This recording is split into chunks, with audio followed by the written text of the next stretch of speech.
This is dumb and we all know it. That's why I'm not on camera. I can't do this, guys. I'm getting too old for this, I guess. I just can't. I can't deal with this. Okay.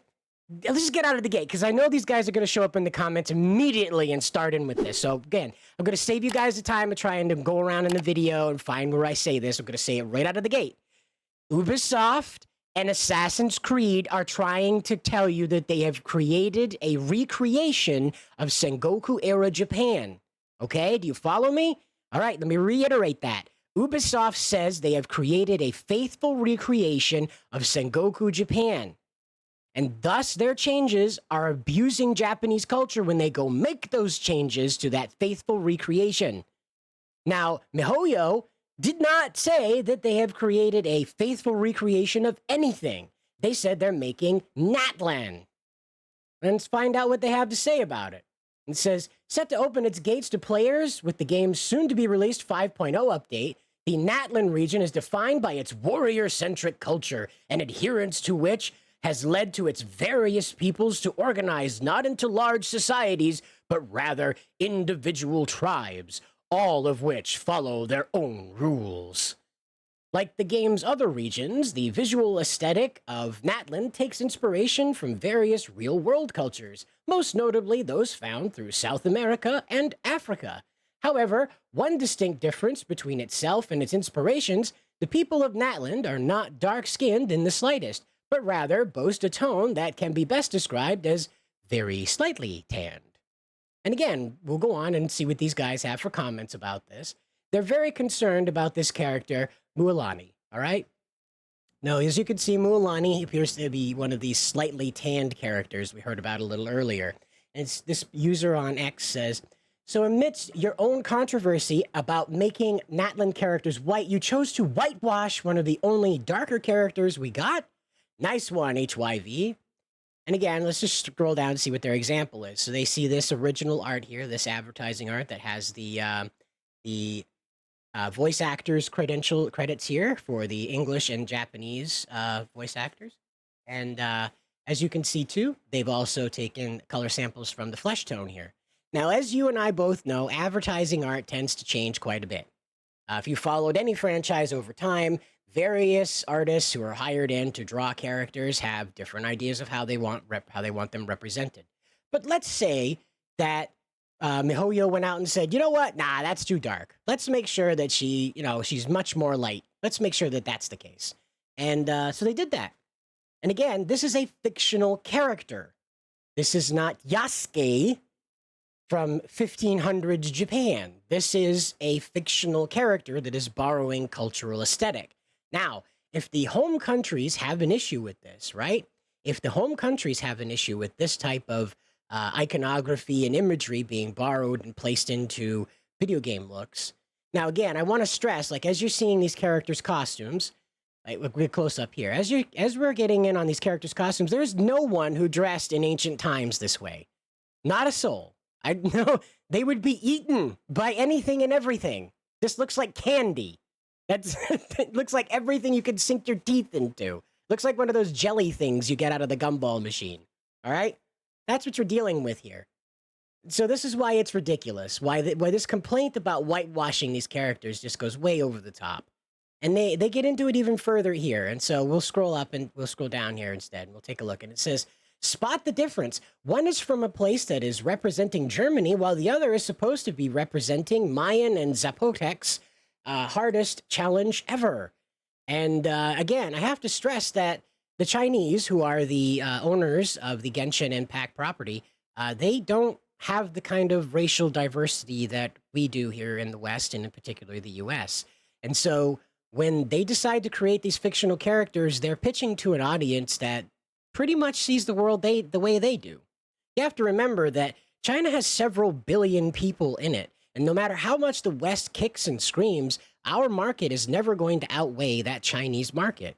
Similarly, they sell to the Koreans and Japanese as well, who also do not have the same qualms about racial representation as the West does. And to these people, the aesthetic that the characters are wearing is representation of their homeland enough. And you must understand that, again, Natland is not the real world. These are not historical characters that are walking out of history and assuming a role in this game. These are characters from a fictional realm that take inspiration from real worlds. This is very different. It's very different. And as I said, if the nations that have like the housing for this culture want to raise a stink about it, maybe they should. Maybe they should get a direct answer out of why these characters look this way.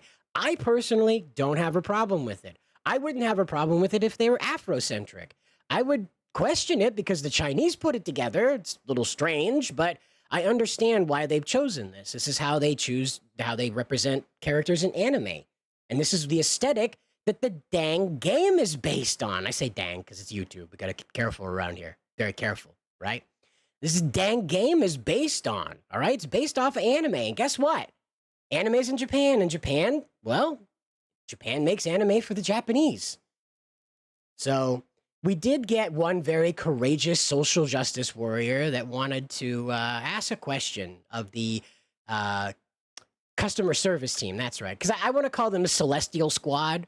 CS, Celestial Squad. I think it sounds cooler than customer service. Consider that Genshin Impact, changing that CS from customer service to Celestial Squad, right? So I don't know. It just sounds cool. But anyway, it says, "Dear traveler, thank you for your feedback. Please be kindly reminded that Genshin Impact is a work of fiction. It is not related to actual people, events, groups, or organizations. We do really hope for your understanding. Kind regards, Genshin Impact Celestial Squad Team." See how much cooler that sounds? See how much sound? Anyway, so this went predictably about as well as you think it would. This is the response from the maybe. So this is the response from the person. I'm sorry, the formatting's a little weird today. This is the response from the person who filed the complaint, and they, of course, are not satisfied, is I guess the way to put it. It says, "Genshin is not real life.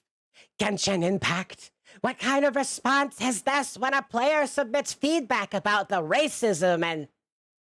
What? Wait a minute. What's colorism? I've never heard. What is colorism? Is that like you're not white enough? You're too white. You're not black enough. Is that what that is? Is that what colorism is? When people are like, yes, you're of a particular race, but you're not enough that race? What? What? I feel like Professor Oak when finding a new Pokemon. I feel like I found a new level of stupid. I feel like I've found a new level of dumb. And so this person who's probably judging by their language here as a child, they go on and say, "Embarrassing, unprofessional behavior from a company of grown-ups and supposed mature, well-wed developers." I'm using that because I think they're a child.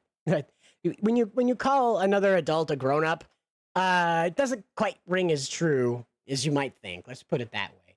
So, and I'll bring your attention here now to the change.org petition that says this. It says, "Stop cultural appropriation and whitewashing in MiHoyo games." And they're at 56,307 signatures out of 75,000. Now, these are very concerned players from most likely the West who are upset about this game from China that doesn't appear to be interested in showing off the racial diversity of the regions it wants to take inspiration from. And again, I have to stress, these are fictional characters. Will we be asking Sega to stop doing games of Sonic, like Sonic and the Seven Rings that was set in the Arabian Peninsula? It was taking inspiration from Alibaba and 40 Thieves. I believe that's what the story was. Something to do with a genie, right? I believe that's what it was. And taking inspiration from that. Are we going to start doing that? Is Disney allowed to tell stories about princesses from other lands? What are we getting into, right?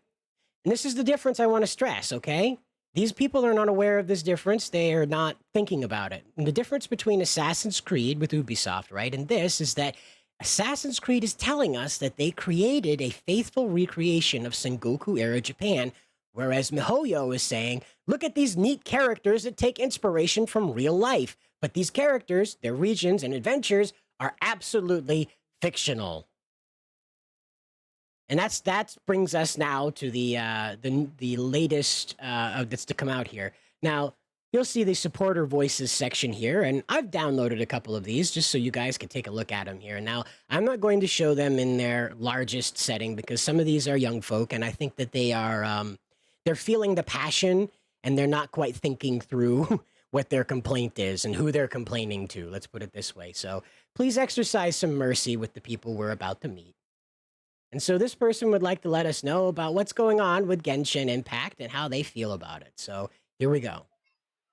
We need to stand up to this. I'm a black person myself, and this is inappropriate. It's not hard to add a black character. Stop whitewashing. Stop whitewashing. Stop whitewashing in these video games. So you get the point that this person is a young person who's probably feeling quite a bit of anxiety about maybe making their first selfie video to make a declarative statement. You know, I can't blame them for feeling nervous and not quite having their words together, but the complaint is a bit off, honestly, when you get down to who you're complaining to. These people don't care. But this is obviously a young person, and let's move on to a person that I hope is an adult. And let's find out what this person has to say to MiHoyo about what their creation has done to the world. Alright, really concise. There should be no reason the characters are white, because it's based on cultures where a lot of people are not white. Also, let's be real for a second, this is just a bad marketing decision. Just want to let you know, the person who dressed like that, eyeshadow, eyeliner, and goatee, with the Dreamcatcher in the background, they think you're doing a bad job with your optics. That person right there thinks you're doing a bad job with your optics. Like, that's for the wrong reason, but in this day and age, there's no reason to release a character that is white when you're trying to represent brown culture, because... Brown culture? Brown culture? Is that part of that colorism? Is that the colorism? Is that the colorists? That they go, you are brown culture, you are white culture, you are black culture, you are Asian culture? Is that how they do it? Or they do like individual nations? I'm not sure. Do they break them all up? Is India separate from the Asian culture? Like South Indian, is that what that is? Southeast Indian? Asian? What do they do there? It's very confusing because it doesn't make sense once you get out of the two races that are defined by their color, okay? Because I don't think many people who are Hispanic appreciate being called brown, right? I don't think they appreciate that. I think that's kind of diminishing who they are as human beings. But who am I to say? I'm one of those filthy colorists, I guess. One of those filthy colorists. But let's find out from Brian here about what's going on, because Brian's got some things to say, and he's feeling all sorts of way about this. Let's find out. Hi, hello, my name is Brian, and Hi, nice to meet you. Thank you for making a video. as a male person myself, I think that Thank you for being a male person. Appreciate that. Like I said, this person is likely feeling some anxiety, speaking a little quick for what they're thinking, and maybe missing that they should say as a melanated person. And again, why are you reducing yourself to that? Why are you reducing yourself to that, Brian? Look behind you. There is so much more to you, Brian, than being melanated. I'm sorry, dude. I know this sounds bad coming from a guy that looks like me, but dude, this is not the play. This is not the play. You have so many more things about your life. Just right there in the background, man. You don't have to be defined by this. And again, the Chinese don't care. Enjoy your life, enjoy the fiction. If you don't like the new Genshin Impact expansion, feel free to check out all sorts of other new properties that maybe have the right racial distribution that you like, pal. But I'm just telling you, you're not going to get a response out of the Chinese. They're not the French. They're not like Ubisoft. They have to take notice of this, or else they're accused of being racist and they have to respond to that. The Chinese laugh about these accusations. They don't care. But finally, I think we're going to wrap out with probably the most extreme one here. We have an individual that thought it would be a good idea to use Polly Pocket toys to illustrate their bloodlust over this situation. So brace yourselves. You're about to get an earful of someone who is, they missed their funny tasting chewable breakfast tablets. Let's put it that way. Hi, I'm King. Devin. And we think that like Genshin needs to add people of color because if I see another white person, I'm actually gonna shoot up a school. Come And now you know why I'm not on camera. Please don't watch any of the previous videos where I'm on camera. Oh my gosh. If I see another... Yeah, okay. So as you can tell, these people are probably pretty young. This might be the greatest challenge they've ever faced in their lives, right? 14 years old, there's a mega corporation half the world away that's ignoring your racial preference. That's probably pretty exciting to you, I guess, 14 years old. That's my best guess for somebody who would have access to Polly Pocket toys and use them to communicate an otherwise political message. How about harming people over a mobile game? Well, it's not a mobile game alone. You can get it on PC and the other platforms, the lesser consoles, I guess, if you're that kind of person. But I don't know, guys. I think this is going to wrap the video. I know that this was kind of all over the place, but this whole thing is, and it's continuing to develop. They're putting out recruitment material now to let people know what parts of Genshin Impact to interact with and what other parts not to interact with. And believe it or not, the voice actors from this property are getting involved in this. Don't bite the hand that feeds you. Work is already thin enough. What are you doing? You really want to make your life that much worse? I don't know. We're going to find out in the next one, though, next video we do about this, because there's so much more to come on this. This is just the introductory course on the insanity going on. But there you go. Polly Pocket Toys issuing fatwas for people who don't look like them and disagree with the Genshin Impact, agree with the Genshin Impact visual stylings. I say this in every video, guys, but good luck out there.